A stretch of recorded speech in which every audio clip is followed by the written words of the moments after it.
Un chantier au point mort est le principal du collège de TSI, sans élèves. L'ouverture de cet établissement était prévue pour la rentrée. Elle a été une nouvelle fois reportée. Déçu, bien sûr.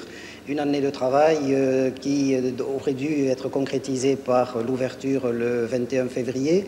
Je me faisais une joie d'accueillir l'ensemble de l'équipe pédagogique, éducative et pédagogique dans ces lieux-là.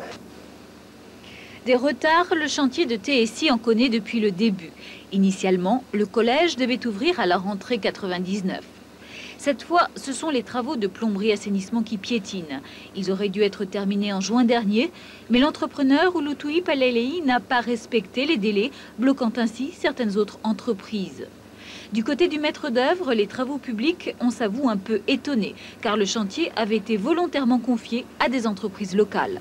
C'était à la fois un test pour les entreprises wallisiennes, les entreprises du territoire plus exactement, il ne faut pas se limiter à Wallis, et puis une manière de la part des passeurs d'ordre de manifester leur confiance.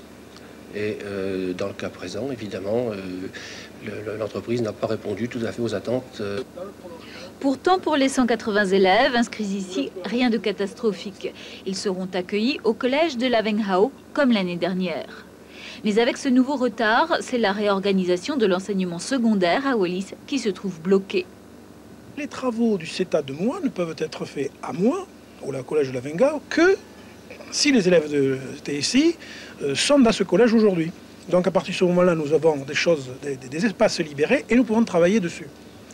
Si nous pouvons travailler sur le CETA de Mois, nous pouvons également travailler sur le projet que nous avons, c'est-à-dire de rapatrier toute la filière agricole du lycée au collège de Mois. Et une fois la filière agricole rapatriée, des travaux pourront commencer au lycée pour agrandir l'espace destiné aux filières technologiques. La situation se débloquera peut-être courant 2000. Selon les prévisions les plus optimistes, le collège pourrait ouvrir pour le deuxième trimestre.